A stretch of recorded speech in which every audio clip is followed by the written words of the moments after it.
हाँ जी, real numbers के जरा एमसीक्यूज देखते हैं। एग्जाम्पल नंबर 1 है, if P and Q R two distinct prime numbers,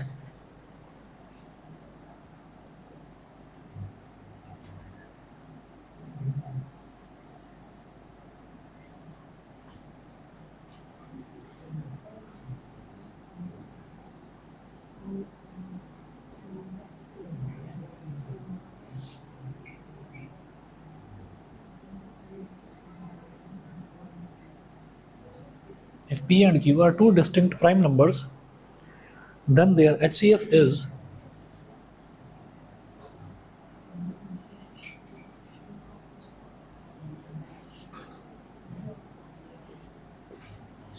if p and q are two distinct prime numbers, then their HCF is a है 2, b है 0,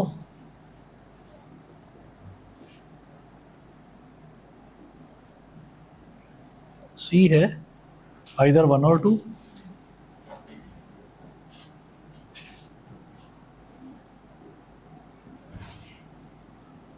और d है 1।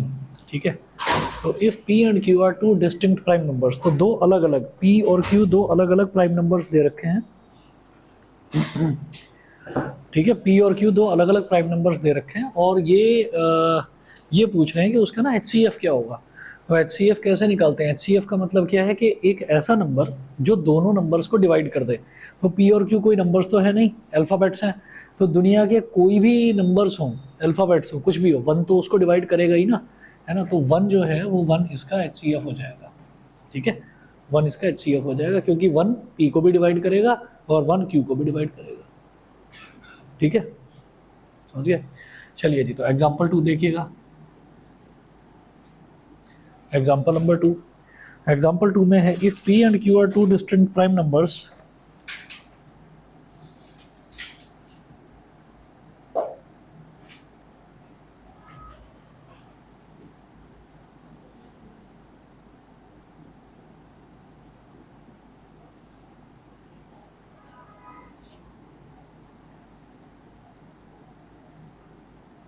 are two distinct prime numbers, then their LCM is 1 PQ PQ।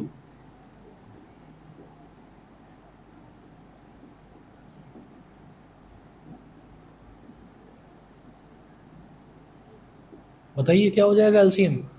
PQ। जब भी कभी कोई दो बिल्कुल अलग अलग नंबर्स दे रखे होते हैं जो किसी एक कॉमन टेबल में आते भी नहीं है, तो दोनों को मल्टीप्लाई कर देते हैं, तो PQ हो जाएगा। इसका कहीं कुछ कैलकुलेशन वगैरह नहीं है, बस ऐसे ही समझना है।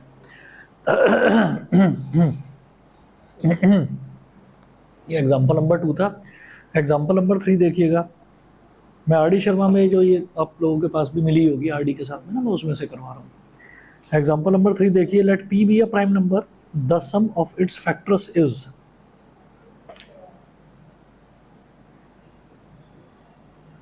Example 3, let P be a prime number,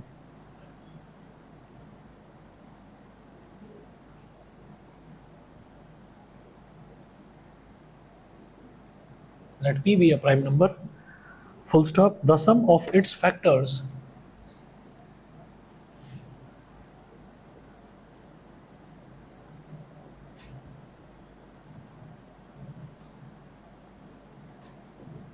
let p be a prime number, full stop, the sum of its factors is a है p, b है 1,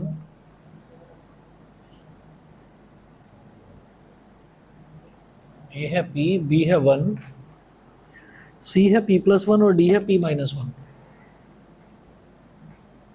p प्लस 1 और d है p माइनस 1। तो let p be a prime number, the sum of its factors is. अगर कोई prime number है तो prime number के फैक्टर क्या होते हैं? प्राइम नंबर एक ऐसा नंबर होता है जो खुद से डिवाइड होता है और खुद के अलावा 1 से डिवाइड होता है। जैसे 2 है, तो 2 किस किस से डिवाइड होगा? या तो 2 से ही डिवाइड होगा या 1 से डिवाइड होगा। तो इसी तरह से इन्होंने बोला कि p एक प्राइम नंबर है, तो या तो वो p से ही डिवाइड होगा या फिर वो 1 से डिवाइड होगा। तो उसके दोनों फैक्टर्स क्या हो गए? p और 1, तो दोनों का सम क्या हो गया? p plus 1। ठीक है ना, तो p प्लस 1 है इसके।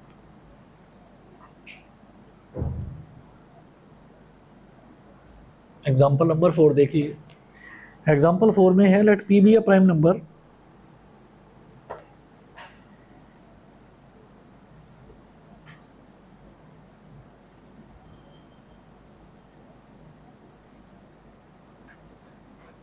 let p be a prime number, full stop. The quadratic equation having its factors as zeros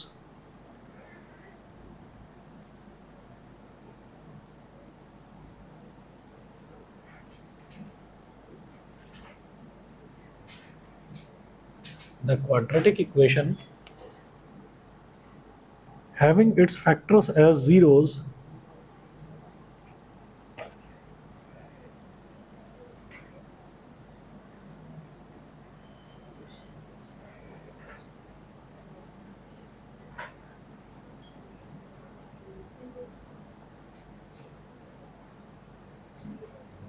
having its factors as zeros is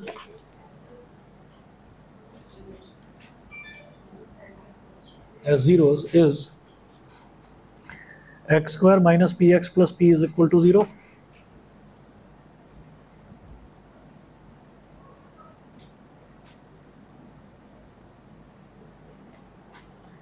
b है x square minus p plus 1 into x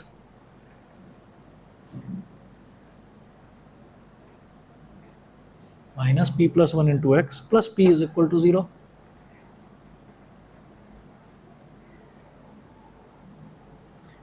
C part x square plus p plus 1 into x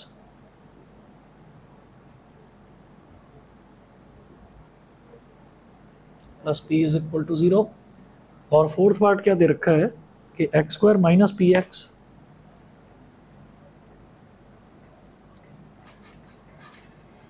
plus P plus 1 is equal to 0, ये है.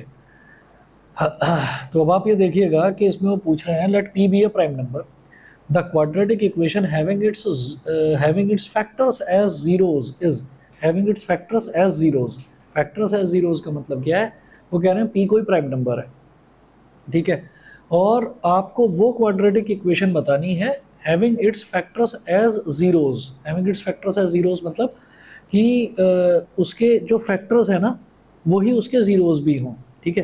तो factors as zeros का मतलब क्या है कि zero एक वो टर्म होता है जिसको अगर किसी भी क्वाड्रेटिक इक्वेशन में डाल दिया जाए तो रिजल्ट ज़ीरो आ जाए, ठीक है. तो हमें क्या करना है, हमें इसको ना सिंप्लीफाई करके देखना है सबसे पहले, ठीक. Let P be a prime number, कुछ मिस तो नहीं हुआ.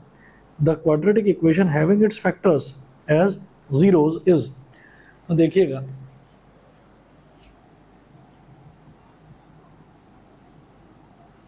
इसके फैक्टर्स देखेंगे. जैसे X square minus P X plus P is equal to 0 है, X square minus P X plus P is equal to 0. तो मैं इसके तो फैक्टर कर नहीं सकता, एक तो इसके फैक्टर हुआ है या पहले से ही, और एक इसके फैक्टर. तो मेरे को बी और सी चेक करना है, ठीक है. बी और सी एक बार चेक करते हैं.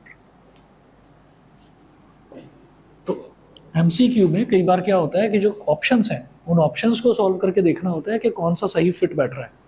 तो ऑप्शन बी एक बार चेक करते हैं. X square minus P plus 1 into X और plus P is equal to 0. तो X square P into X is minus P X minus 1 into X is minus 1x.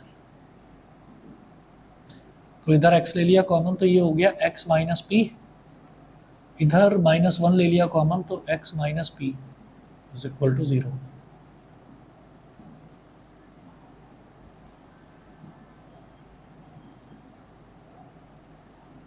x is equal to P और x is equal to 1. भाई b ही सही है, b ही सही है. क्यों? क्योंकि आप ये बताइए p एक प्राइम नंबर है, p के फैक्टर्स क्या होंगे? p और 1, ठीक है.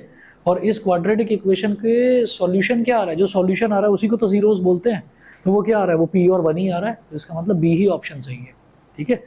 फैक्टराइजेशन इसका भी हो जाता, लेकिन यहाँ पर क्या होता, सी में क्या होता, जरा सी को भी देखिए एक बार चेक करके कि क्यों बी सही ऑप्शन है. सी भी देखिए, जब भी कभी मेरे को कोई ऐसे कॉन्स्टेंट्स दे रखे होते हैं ना, ये पी क्यू आर इस तरह से दे रखे होते हैं, तो फैक्टर्स उसी के हो सकते हैं जिसमें बीच वाली टर्म जो है वो दो पार्ट्स में पहले से स्प्लिटेड दिखाई दे रही हो. तो यहाँ पर दिख रहा था p+1 है, इधर भी दिखाई दे रहा है p+1 है ना। तो मिड टर्म्स को ही तो स्प्लिट करना होता है, मिड टर्म स्प्लिटिंग, और मिड टर्म ऑलरेडी स्प्लिटेड दिखाई दे रही है p+1, यानी कि p इंटू एक्स और 1 इंटू एक्स, वो स्प्लिटेड है। तो इसको एक बार करके देखते हैं सी वाले को, कि सी वाले के फैक्टर्स क्यों नहीं है, सी आंसर क्यों नहीं है। X square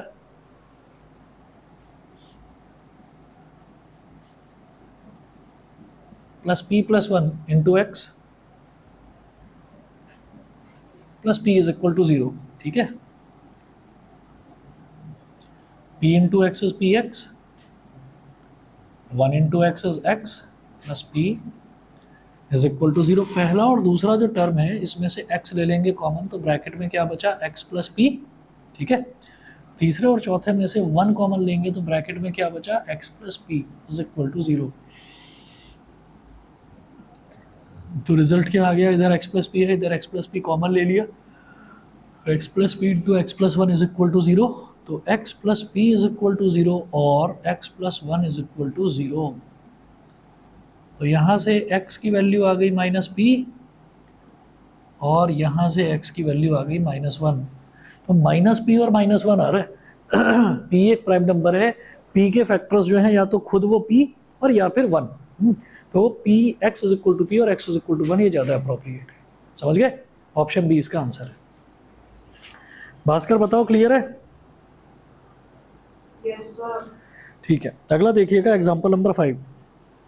The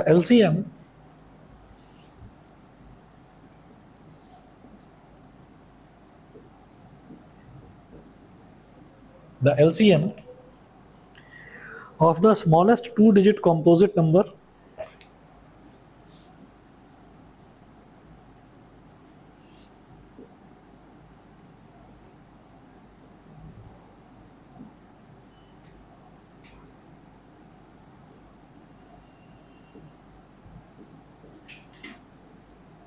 the LCM of the smallest two-digit composite number and the smallest composite number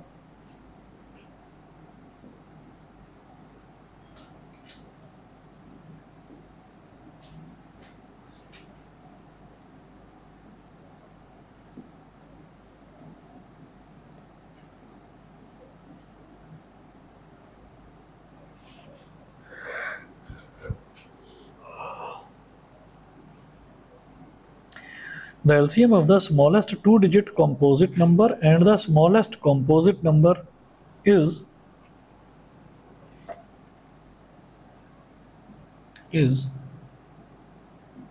option A 12, 24, 44।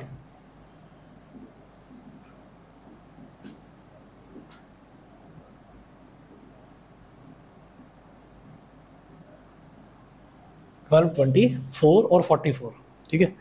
तो अब जरा देखिएगा इसमें क्या था, LCM of the smallest two digit composite number. Composite number का मतलब है कि जो अपने अलावा किसी और से भी कटता हो, ठीक है। तो जब हम प्राइम नंबर्स की बात करते हैं तो शुरुआत करते हैं हम 1 से।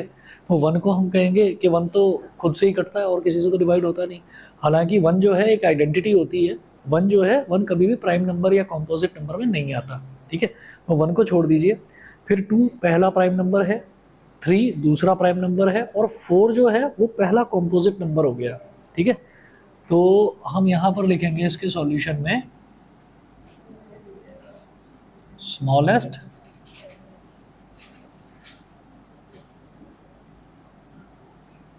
Composite number. Smallest composite number क्या हो गया, 4 हो गया, पहली चीज ये। फिर क्या है, smallest two digit composite number. तो टू डिजिट कंपोजिट नंबर कौन सा होगा, 10, ठीक है।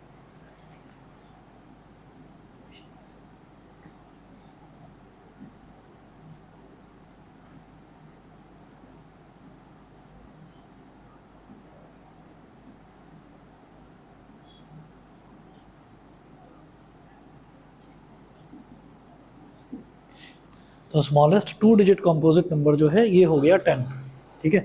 अब क्या करना है, अब इन दोनों का ना एलसीएम निकालना है। तो एलसीएम किस तरह से निकालते थे, आप ये देखिएगा कि जब मेरे पास 2 नंबर हैं तो दोनों नंबर का आपने क्या करा, जैसे ये 4 है तो 4 के प्राइम फैक्टराइजेशन कर दिए, तो ये 2 का स्क्वायर हो जाएगा, फिर 10 है, 10 का प्राइम फैक्टराइजेशन क्या हो जाएगा, 2 की पावर 1 इंटू 5 की पावर 1, पावर जरूर लिखते हैं, ठीक। तो ऊपर जो है, ऊपर 5 नहीं है तो लिखेंगे 5 की पावर 0। अब दोनों मिल गए मेरे को, 2 और 5 दोनों मिल रहे हैं, ठीक है। तो जब एलसीएम निकालते हैं तो नाम का जस्ट उल्टा, एलसीएम क्या है, लोवेस्ट कॉमन मल्टीपल। तो आपको क्या करना है, आपको बड़ी बड़ी पावर्स वाले टर्म ले लेने हैं। तो 2 की पावर 2 और 2 की पावर 1 में बड़ा क्या है, 2 की पावर 2, 5 की पावर 0 और 5 की पावर 1 में बड़ा क्या है, 5 की पावर 1। तो ये कितना हो गया, 20। ऑप्शन बी सही है इसका, 20। समझ गए, ठीक है। एग्जाम्पल 6 देखिएगा, the HCF of smallest prime number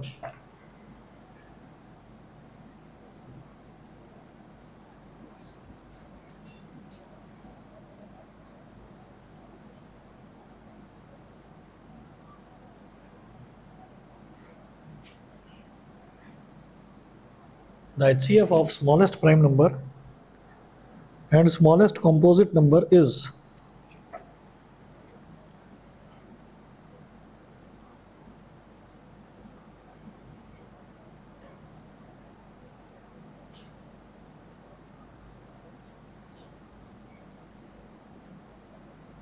smallest composite number is, option देखिए क्या दे रखा है, 2 4 6 8।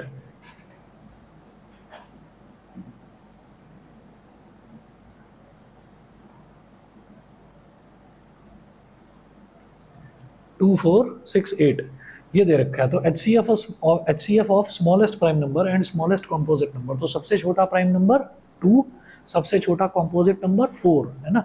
तो 2 और 4 का HCF क्या होगा, 2 होगा। HCF का मतलब वो नंबर जिसके टेबल में ये दोनों नंबर आ जाएं।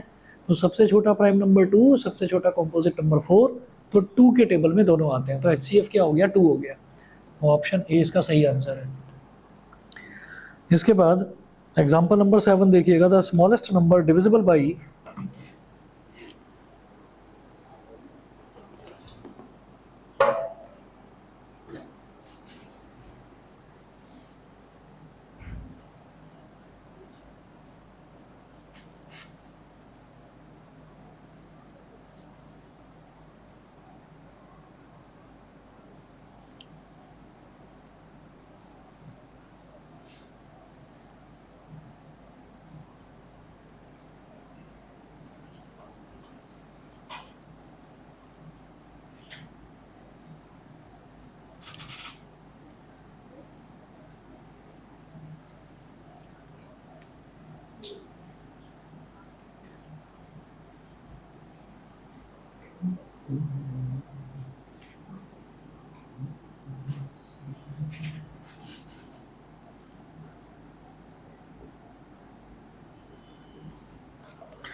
सेवंथ में है the smallest number divisible by all natural numbers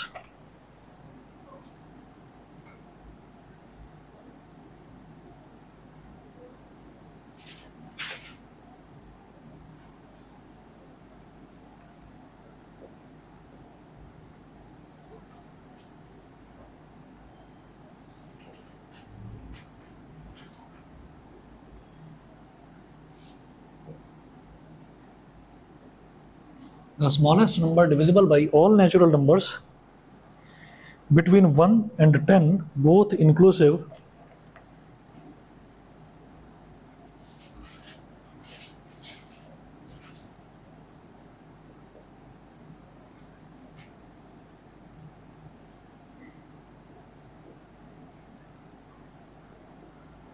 is 20202520।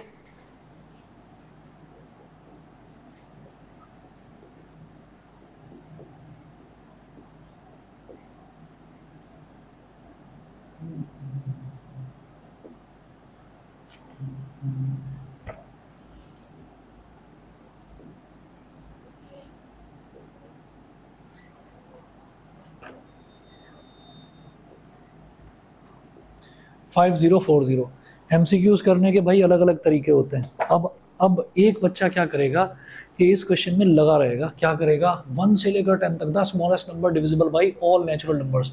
Smallest number जो सभी इन नंबर से डिविजिबल हो जाए, जो कट जाए, इन सबसे डिवाइड हो जाए, वो क्या होगा, आपको 1 से लेकर 10 तक सबका एलसीएम निकालना पड़ेगा। ठीक है, 1 से लेकर 10 तक सबका एलसीएम निकालना पड़ेगा। अब थोड़ा सा स्मार्टली सोच लीजिए, 1 जो है 1 से तो सारे डिवाइड हो जाएंगे, तो 1 को तो भूल ही जाओ। ठीक है, अच्छा 10 से सारे डिवाइड हो जाएंगे क्योंकि सबके लास्ट में 0 आ रहा है, तो 10 को भूल जाओ। ठीक है, तो अब हमने क्या करना है, हमें ऐसे लिख लेना है 1 2 3 4 5 6 7 8 9 10। 10 को काट दो, 1 को काट दो। ठीक है, 1 से सारे डिवाइड हो जाएंगे, हो ही जाते हैं सारे नंबर। 10 से सारे डिवाइड हो जाएंगे क्योंकि सबके लास्ट में 0 है, तो 10 से डिवाइड हो जाएंगे। अच्छा, और सारे ही नंबर इवन नंबर हैं तो 2 से डिवाइड हो जाएंगे, सारे के सारे 2 से डिवाइड हो जाएंगे क्योंकि सारे इवन है, कोई और तो नज़र नहीं आ रहा है। ठीक है, अच्छा अब 3 वाला चेक करना है, तो 3 का मतलब सारे नंबर्स का सम वो 3 के बराबर होना चाहिए, मतलब 3 से डिविजिबल होना चाहिए। ये 20204 है, तो भाई ये तो हो ही नहीं सकता आंसर, क्योंकि ये 3 से डिवाइड नहीं हो रहा है।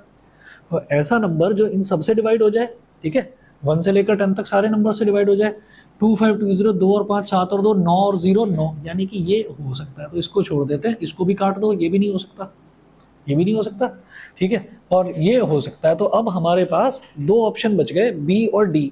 ठीक है, बी और डी 3 से हो जाएंगे डिवाइड। ठीक है, तो 3 भी काट दो भाई, 3 से भी डिवाइड हो गए। अब ये 2 ही नंबर बचे ना, 4 तो नहीं बचे, अब 2 बचे हमारे पास, और ये दोनों ही डिजिट नंबर्स जो हैं 3 से डिवाइड हो रहे हैं।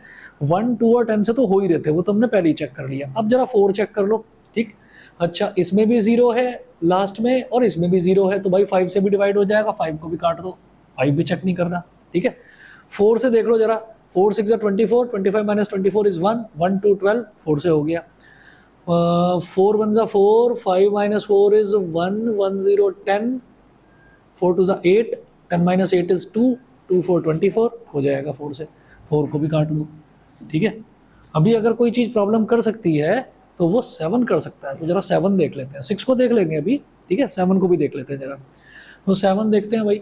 7 क्या है, 7 3 जा 21, 25 माइनस 21 इज 4, 4 2 42, 7 6 जा 42। ठीक है, बी 7 से हो रहा है डिवाइड। डी को देखिए, 7 7 जा 49, 50 माइनस 49 इज 1, 1 4 14। ठीक है जी, 7 से भी हो रहा है डिवाइड, 7 हो गया। ठीक है, तो अब जरा चेक करते हैं भाई, 6 चेक कर लेते हैं। तो 6 4 जा 24, 25 माइनस 24 इज 1, 1 2 12, 6 2 जा 12 हो गया। 6 8 जा 48, 50 माइनस 48 इज 2, 2 4 24, 6 4 जा 24, भाई 6 से भी हो गया। ठीक है, अब क्या बच रहा है, 8 और 9। ठीक है, तो जरा 9 देख लो, 9 देख लेते हैं। तो 9 2 जा 18, 25 माइनस 18 इज 7, 7 2 9 8 जा 72, 9 5 जा, हाँ ये आंसर। ठीक है, क्योंकि ये 9 से नहीं हो रहा है। ठीक है, क्योंकि 9 5 जा 45, 50 माइनस, अरे नहीं भाई 9 से हो रहा है, ये 9 से हो रहा है, 9 से हो रहा है भाई। ठीक है, हाँ तो फिर 8 अटक गया। 8 देखते हैं, 8 3 जा 24, ये नहीं हो रहा, नहीं देख लेते हैं ना। 8 3 जा 24, 12 हो गया, 12 हो गया ना। 25 माइनस 24 इज 1, 8 1 जा 8, 12 माइनस 8 इज 4, 48 5 जा 40, 8 से हो रहा है ये डिवाइड। ये वाला देखते हैं, तो 8 6 जा 48 है ना, 50 माइनस 40 ये भी हो रहा है 8 से डिवाइड।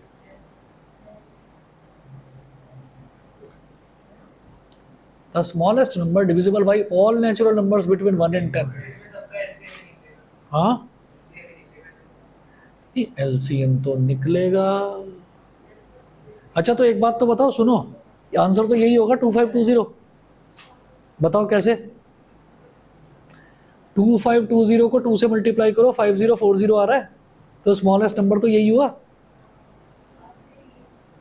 समझ गए, स्मॉलेस्ट नंबर तो यही हुआ 2520, बस हो गया। क्योंकि क्या है कि ये भी सबसे डिवाइड हो रहा है, ये भी सबसे डिवाइड हो रहा है, लेकिन उन्होंने क्या बोला, स्मॉलेस्ट नंबर। ठीक है, समझ गए, तो बी है, बी दे रखा है, और इन्होंने तो सबका एलसीएम ही निकाल रखा है भाई। ठीक है, और जो हमने करा है ये भाई शॉर्ट है, एलसीएम निकालोगे लंबा पड़ेगा बहुत ज़्यादा, बता रहा हूँ। चलिए जी, एग्जाम्पल नंबर 8 देखिएगा। The HCF of two consecutive positive integers is. 8th देखो, मैं 1 मिनट में आ रहा हूँ जरा। अच्छा ये है, अभी किसी के पास है घर पे? चलो 2 मिनट वेट करो, आ रहा हूँ अभी।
एग्जांपल नंबर 8 देखिए, the HCF of two consecutive positive integers 1.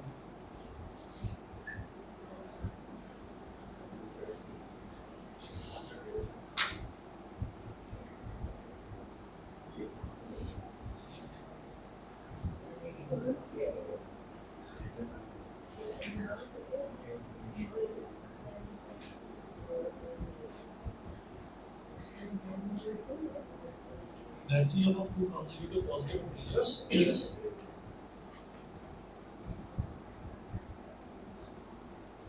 option A है 0, option B है 1, C है 4, D है 2.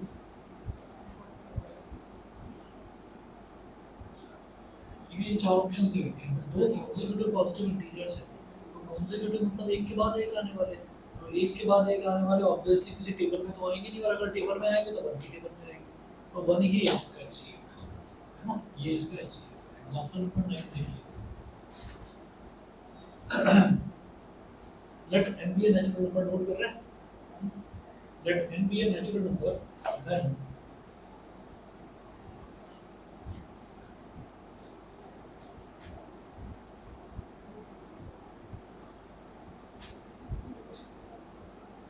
let n be a natural number, then the LCM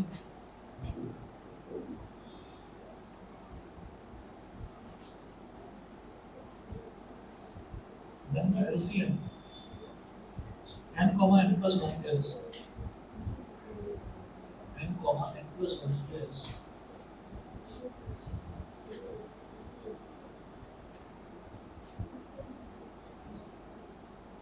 A है n, B है n plus 1,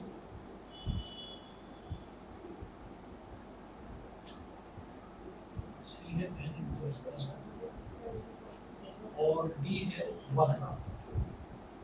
n एक नेचुरल नंबर दे रखा है, तो वो क्या है, n और n plus 1 का LCM बताना है. क्या हो जाएगा, C1. सही है ना. n और n plus 1 का मतलब क्या है कि जैसे एक नंबर आ रहा है और उसके जस्ट बाद दूसरा नंबर आ रहा है, तो हम ये कहेंगे कि जब एक के बाद एक दो नंबर आते हैं, मान लीजिए 2 और 3 है, तो 2 और 3 का LCM क्या होता है, 6 ही तो होता है. 3 और 4 का LCM क्या होता है, 12 ही तो होता है. 3 4 12. ऐसे 4 और 5 का LCM 20 होता है.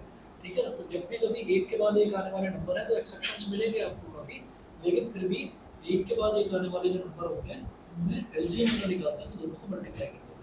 ठीक है. तो n into n plus 1. Example number 10 देखिएगा. एग्जांपल 10 में है कि m is equal to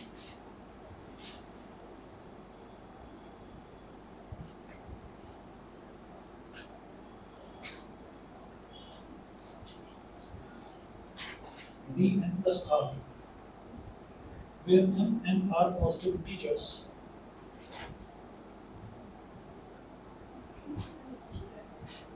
where m and r positive integers,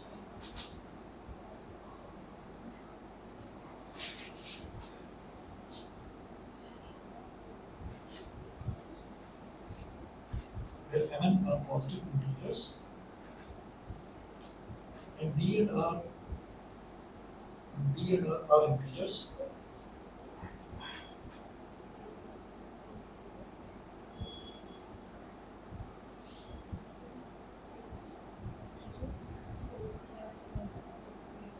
b and r are integers, then n is the LCF of m and n.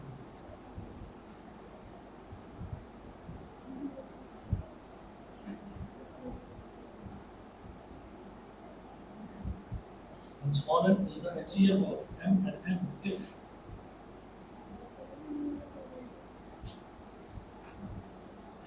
if A है R is equal to 1,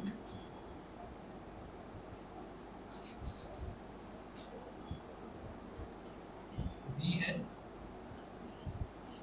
R is greater than 0, less than equal to 0,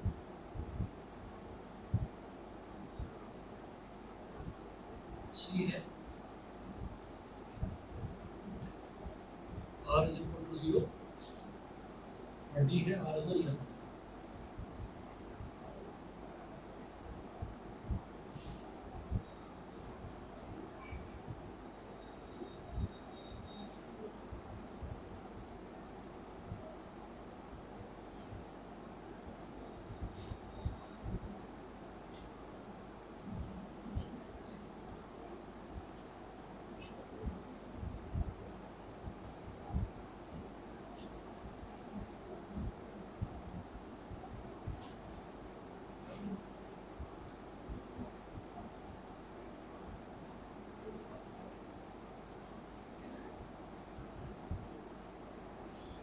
हाँ जी, इसमें देखिए m is equal to dn plus r, तो इस तरीके से आपको एक एक्सप्रेशन दे रखा हूँ कि m is equal to dn plus r या a is equal to dq plus r, तो इससे आपको एक चीज़ का अंदाज़ा लगाना है कि ये ना इसे डिवाइड करते हैं किसी भी चीज़ को, तो ऐसा होता है जैसे मान लीजिए हमने यहाँ पर देखा कि हम 4 से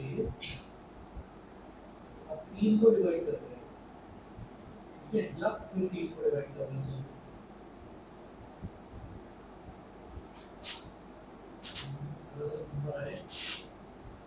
17 को कर और 17 को 21 को 4 5 20 और रिमाइंडर आया 1, ठीक है, ये हो गया। तो अब यहाँ पर ये क्या क्या चीजें हैं ये देखना, ये 4 जो है उसके बाद डिवाइड कर रहा है, उसमें क्या कहते हैं डिवाइजर, ये क्वेश्चन हो गया, ये हो गया ये 21 क्या होगा,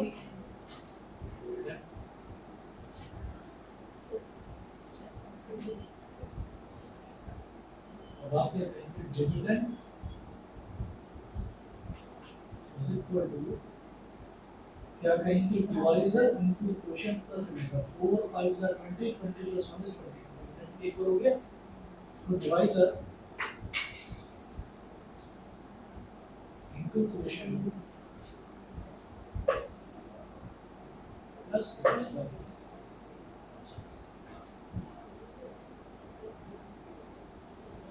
dividend is equal to divisor into quotient plus remainder, सही है। तो अब आप ये देखिए जैसे कि m is equal to dn plus r दे रखा है, m हो गया डिविडेंड और dn डिवाइजर हो गया, d क्वोशिएंट हो गया n और रिमाइंडर हो गया r, m is equal to dn plus r, इस तरह से, ठीक। अब पता है ये क्या बोल रहा है, जरा क्वेश्चन समझ लीजिए, बताइए ये समझ में आ गया, m is equal to dn plus r, क्या डिविडेंड है क्या डिवाइजर है क्वेश्चन। तो अब ये देखिए ये कह रहे हैं कि m is equal to dn plus r, where m n are positive integers, m और n कोई भी पॉजिटिव इंटीजर्स हो सकते हैं, d and r कोई भी इंटीजर्स हो सकते हैं, पॉजिटिव हो नेगेटिव हो, वो कुछ नहीं बताया हमने। Then n is the HCF of m and n, n is the HCF, ठीक है। तो HCF क्या होता है, HCF एक वो टर्म होता है जो किसी को भी डिवाइड कर दे, यानी कि HCF क्या होता है, डिवाइजर होता है, डिवाइजर, ठीक है। और जब वो डिवाइड कर देता है तो रिमाइंडर आना नहीं चाहिए, सही है भाई। जब HCF का मतलब क्या है, जैसे मान लीजिए हमने कहा कि 15 है और 20 है, तो 15 और 20 का HCF क्या होगा, 5 ही तो होगा।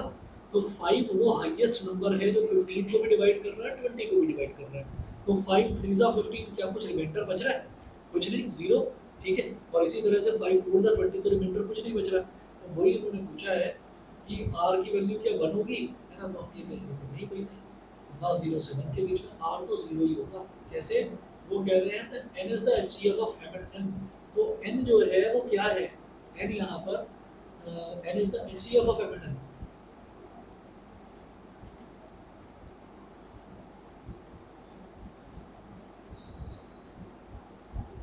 HCF डी आना चाहिए था, पर चलिए डिवाइजर और क्वोशिएंट दोनों मल्टीप्लाई हो रहे हैं, है ना, तो उन्होंने क्वोशिएंट उसको मान लिया, n को मान लिया, और क्वोशिएंट जो है वो d को मान लिया, और डिवाइजर जो है वो n को मान लिया। तो n उसका HCF तभी तो हो सकता है जब रिमाइंडर कुछ बचे ही ना, है ना, तो remainder should be equal to 0। ठीक है, तो हम ये कहेंगे फॉर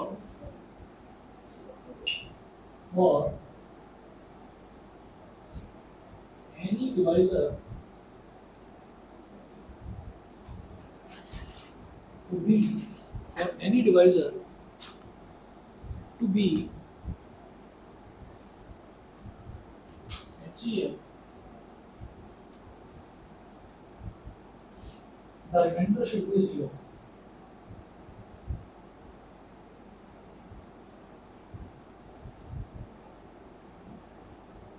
Else 0. कौन सा ऑप्शन चाहिए? Option number C. ठीक है, अच्छा जी, इसके बाद if 3 is the least prime factor of m, example 11,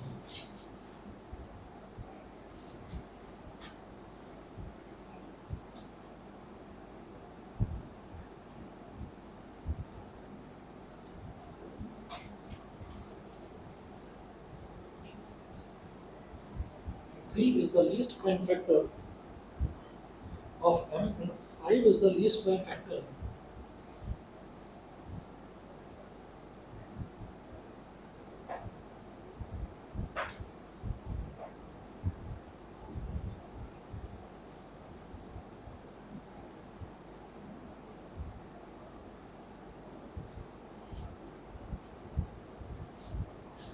is the least prime factor of m, comma, then the least prime factor of m plus n is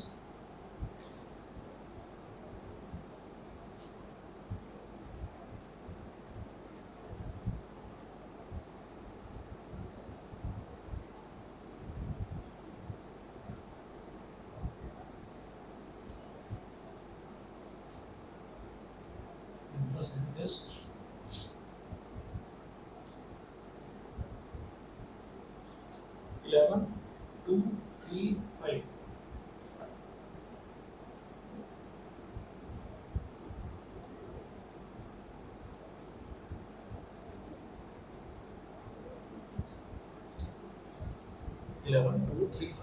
ये if 3 is the least prime factor of m, तो अगर हम ये कहें कि 3 जो है ना वो m का लीस्ट प्राइम फैक्टर है, m का लीस्ट प्राइम फैक्टर है, मतलब m को डिवाइड करने वाला प्राइम फैक्टर, समझ गए, लीस्ट प्राइम फैक्टर, तो m को डिवाइड करने वाला सबसे छोटा प्राइम फैक्टर 3 है। ठीक है, अच्छा, n को डिवाइड करने वाला सबसे छोटा प्राइम फैक्टर 5 है ना, तो वो ये कह रहे हैं कि ये जो m है ना, ये m को 3 डिवाइड कर देगा,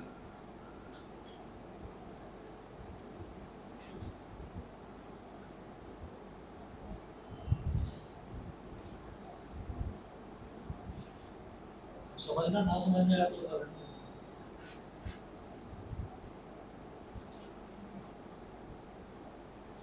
m को 3 डिवाइड कर देगा और फिर कोई एक नंबर आ जाएगा, मान लीजिए p आ गया, ठीक है, प्रॉपर कोई एक नंबर आएगा, रिमाइंडर तो बचेगा नहीं। ठीक है, तो m क्या हो गया, m हो गया 3p। ठीक है, अच्छा, इसी तरीके से हम ये करेंगे कि जो n है ना, m को 5 डिवाइड कर देगा, कोई एक नंबर आ जाएगा, मान लीजिए q, n क्या हो गया 5q,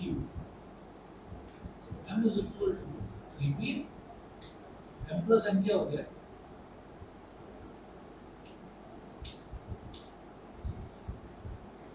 3p plus 5q। 3 is the least prime factor. Least prime factor का मतलब क्या है कि सबसे छोटा प्राइम फैक्टर है, सबसे छोटा प्राइम फैक्टर है, तो इसका मतलब क्या हो गया कि m का सबसे छोटा प्राइम फैक्टर ये है, मतलब m जो होगा ना, n के फैक्टर्स में 3 जरूर आएगा, तो n के फैक्टर्स में 3 आ गया, और n के फैक्टर्स में 5 जरूर आएगा, तो पहली वाली है। और वो कह रहे हैं m प्लस n की अगर बात करें तो m प्लस n हो गया 3p प्लस 5q। ठीक है, तो वो कह रहे हैं कि इसका सबसे छोटा प्राइम फैक्टर क्या होगा m प्लस n का। सभी ऐसा तो एक सेलिब्रेट और एक छोटा फैक्टर को ये तो दूर है, लेकिन और कोई अच्छा तरीका देख रहा हूँ क्या होगा। 3 है, 3 और 5 और नीचे दिया है history greater than 3।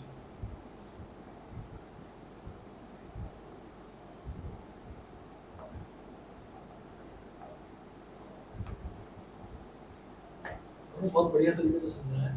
If 3 is the least prime factor of m, तो 3 जो है वो m का लीस्ट प्राइम फैक्टर है। तो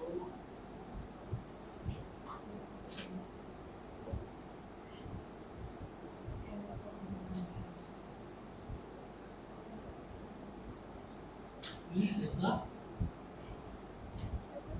least prime factor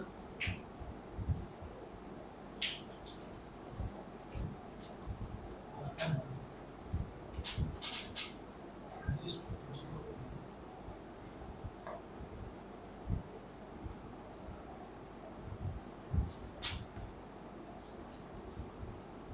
so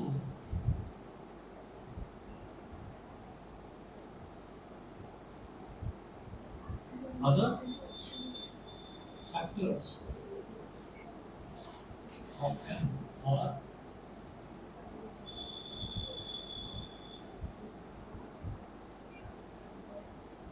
greater than 3। भाई 3 सबसे छोटा फैक्टर है ना, तो जो बाकी के फैक्टर्स होंगे वो 3 से छोटे तो हो नहीं सकते, 3 से बड़े ही होंगे।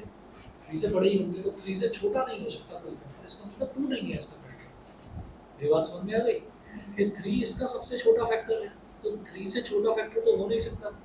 जब 3 से छोटा फैक्टर नहीं हो सकता तो इसका मतलब इसका फैक्टर जो है वो 2 नहीं होगा, है ना। तो हम ये कहेंगे सो 2 is not a factor of m,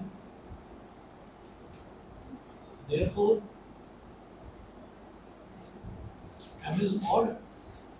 ये बताता हूँ भाई, जब उन्होंने बोला सबसे छोटा प्राइम फैक्टर इसका 3 है, तो जितने भी फैक्टर्स होंगे और भी तो हो सकता है m बहुत बड़ा कोई नंबर हो, तो हम ये कह सकते हैं कि और भी तो फैक्टर्स हो सकते हैं उसके। तो और अगर फैक्टर्स हो सकते हैं तो वो 3 से बड़े ही बड़े आएंगे। ठीक है, 3 से बड़े बड़े ही आएंगे। और मैं प्राइम फैक्टर्स की बात कर रहा हूँ, आप ये कह दोगे कि नहीं नहीं नहीं 12 भी तो हो सकता है। भाई 3 जो है, 3 जो है वो क्या है, वो 3 एक प्राइम फैक्टर है इसका, मान लीजिए 12, तो 12 को 3 डिवाइड करता है। ठीक है, अब आप ये कहेंगे कि अच्छा तो 6 भी तो है, 6 भी तो 12 को डिवाइड करता है, तो 6 जो 12 को डिवाइड करता है, तो आप ये कहेंगे कि भाई इसमें भी तो 2 आ रहा है। तो हम ये कहेंगे कि भाई 6 जो है वो प्राइम नंबर तो नहीं हुआ ना, तो हम प्राइम फैक्टर की बात कर रहे हैं। तो प्राइम फैक्टर्स जितने भी होंगे m के, वो 3 से बड़े ही होंगे, 3 से छोटा नहीं हो सकता। इसका मतलब 2 उसका कोई प्राइम फैक्टर नहीं है, और जब 2 फैक्टर नहीं है तो इसका मतलब वो नंबर ऑड है। ये क्लियर, m ऑड है। इसी तरह से 5 is the least prime factor।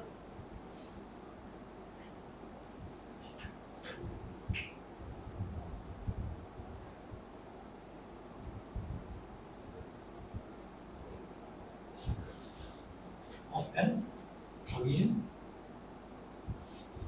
5 तो सबसे छोटा प्राइम फैक्टर है, तो सबसे छोटा प्राइम फैक्टर है, तो 5 से छोटा फैक्टर जो है वो 3 हो सकता है प्राइम फैक्टर, या फिर 2 हो सकता है। लेकिन कह रहे हैं कि ना तो 3 हो सकता है ना तो 2 हो सकता है, तो 5 ही होगा, सबसे छोटा प्राइम फैक्टर 5 ही है। तो इसका मतलब again n is also odd।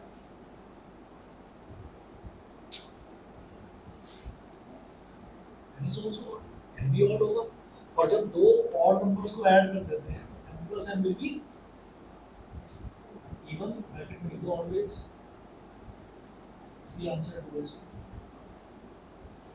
हमेशा देखो कोई भी चीज देख लीजिए, दो ऑड नंबर है, अगर दो ऑड नंबर्स को ऐड करते हैं तो इवन ही आता है, इसलिए हमेशा इसका अगर ये इवन है, इवन का सबसे छोटा प्राइम फैक्टर तो 2 ही होगा। फैक्टर्स तो बिना नहीं कितने होंगे, प्राइम फैक्टर्स की बात करें तो प्राइम फैक्टर 2 ही। ठीक है, बस इतना ही करिए। बाकी वेडनेसडे को टेस्ट है आपका, सर्कल्स का तैयारी करके आइएगा। कल की और परसों की छुट्टी कल और परसों